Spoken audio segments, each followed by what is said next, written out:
Yo, yo, yo, yo, yo, what's goody? What's goody, y'all? Yeah, this your boy Fred the G. I'm gonna talk Magic basketball. Part two of it's a magical off season. Okay. Part one, I was stressing that Simons, Anthony Simons, Orlando kid, yeah. I really want him back in Orlando with Orlando Magic, his favorite team. His mom named him after Penny Hardaway. Tight, you know what I mean? Yeah. All right, so check it. In the last video, my main stress about Anthony Simons is that he has elite spacing or shooting range picked up from Dame Lillard. So he's able to stretch the floor because of his unique ability, the same way Steph has, to not just to roll off screens, but to make people have to pay attention to you. That's what Simons could do. They can't leave him open. You know what I mean? He's not the type of person that you can leave open. So that's what Orlando Magic needs, I think, mostly. You know what I mean? Plus somebody who can play off the ball and play on the ball some. You know what I mean? That's a great score. I think Simons fit that bill. But this video today is about how if we stay more defensive minded, right? And the last one I was saying, Hardenstein would be a great pickup, right? Hardenstein would be a great pickup if we went and got him out the free agency. If we traded Wendell, Cole Anthony, a couple first round picks over there for Anthony Simons and Time Lord Robert Williams.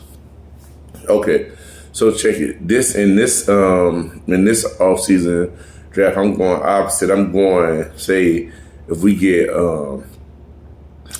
DeJounte Murray, right? So we put together a package for DeJounte Murray. I still would try to push a Cole Anthony, Wendell Carter Jr. package. You know what I mean? And willing to give up first round picks, besides people that I already drafted. You know what I mean? But, so I would be still trying to keep Anthony Black or Jet Howard, but if they push it for me to give one of them, maybe I'd be willing, but I would also try to push off a pick first, right? All right, so check this out, team. Okay, so I'll be going to Atlanta trying to get DeJounte Murray, who's on a cheaper deal than Simons. You know what I mean? So still luxury contract.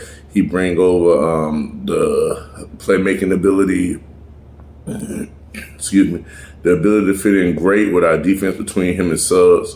You let Suggs, he can guard the point of attack still, or you can have Suggs guard the twos. Maybe he's more fit to guard twos than DeJounte Murray, because sometimes the two guard gets switched on small forwards. So, you know what I mean?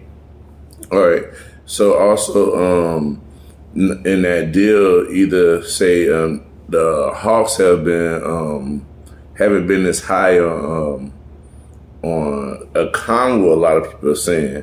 I'm not sure if that's actually true, but a Congo is a floor spacing big that has some rim protection and rebounding ability. So he's basically like Wendell Carter, except for he can block some shots. You see what I'm saying?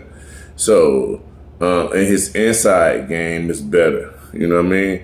But he's maybe not as good a shooter as Wendell, but he has potential. So maybe we look to get him back in a deal with Murray. You know what I mean? Since we wouldn't be taking that much money. Or if we wanted to go older, we can go Capella. But I think going Capella stagnate the lineup with no kind of floor spacing. And he's older and probably more slower, less athletic. You know what I mean? So even though he has strength and is a great rebounder, you know what I mean? Better rebounder than Wendell Carter, and he still has defense at the rim, which is a thing that we need. But if we can't sneak a combo in there, if they ask for one of Anthony Black or or Jet that I would try to get a convo with the Murray deal, you know. But if not, then I'm willing to just give up the Wendell Carter, Cole Anthony, you know what I mean, for the Murray with a couple picks, you know what I mean?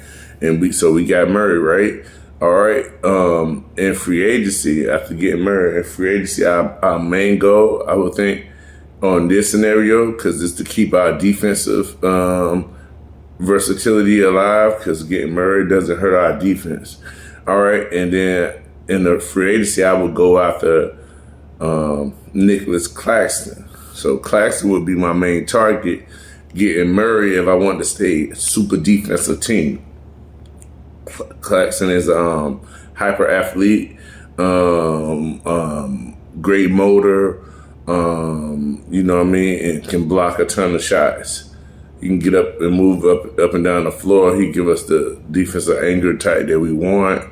He's a good rebounder. He doesn't have great floor spacing, but with his speed and his athleticism, he's steady improving, and he's actually, you know, I think he's the best center on the market. Ihart's pretty close, but right now I think Claxton is the best center on the market. So if we can get Claxton, I still think the best center that's available to me is Jared Allen. I don't think that was anybody. I've been wanting to get Jared Allen for Orlando a couple years, so I was willing to move a Wendell Carter last year for Jared Allen, based off the fact that I felt Cleveland needed more floor spacing if they wanted to keep their two bigs, but because Allen and Mobley are great shot blockers. So you wouldn't have to have two rim protectors, super rim protectors. You could have somebody that complements that rim protector like Wendell Carter. Like if he was next to Mobley, he would be able to space the floor out, but also Mobley's defensive anchor ability will allow Wendell Carter to concentrate on rebounding, and concentrate on spacing the floor, which would make it a lot better for Mobley on the inside, even though Mobley can shoot a little bit himself. But Jared Allen is pretty much a non-shooter, but is a hyper athlete that's a rim runner and great shot blocking rim protector, good team defense. I like Jared Allen, I do. But I think, so Nick Claxton is the closest thing you can get to Jared Allen in the free agency. So if we can get him without losing anything, giving up anything, and trade for either Murray, in this scenario, Murray and Claxton. So then you get Murray, you get Suggs, you got Franz Wagner, you got Paolo, and you got Claxton in this scenario. In the last scenario I gave you, you would have Anthony Simons, you would have Suggs, you would have Franz Wagner, you would have Paolo, and you would have Hartenstein, and also don't forget Time Lord. I put in that one, and on this one, like I say, I would even try to get a Conwell back if I thought it would help, or say even Clint Capella, because if I can take a non-shooter like Allen, depending on what we have to give up, but what about a Capella? On a short contract, get him just to see the stability, and then we can restructure his contract after that if we decide to keep him. I don't know. It ain't that I don't like Capella. I would rather try maybe the Okongwu guy, or like I say, Claxton. Claxton in the free agency looks nice. Getting Claxton in the free agency, if we can get him away from the Nets, that would be great for us, and especially Claxton and Murray that just add defense on defense. We got Isaac still, you know what I mean. We have a nice lineup. Like I say, I definitely believe Jet Howard could come and be a score off the bench. So I think our main trade assets should be Cole Anthony, Wendell Carter, and dangling first round picks.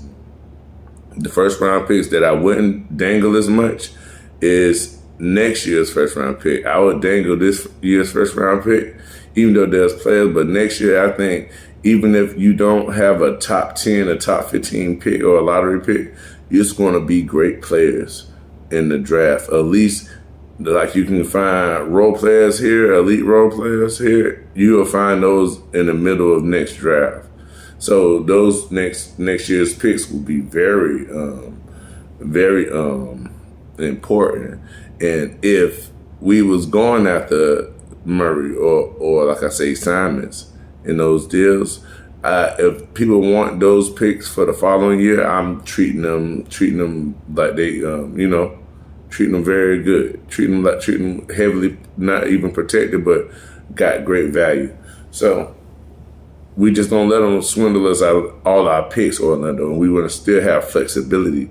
So if we do give them a pick from out of next year's draft, make sure it's that Denver pick. Stay flexible.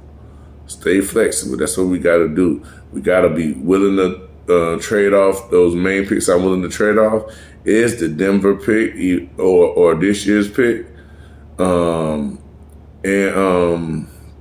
also the Phoenix, the pick we did with Phoenix, we get the best between Phoenix, the second best between Phoenix, the Wizards, and Orlando. Out of all three of us, So those three picks would be the picks I would look to move. Maybe this year's pick, Denver's pick next year, and that Suns pick. Besides that, Orlando, no first round picks move besides that, and maybe some seconds.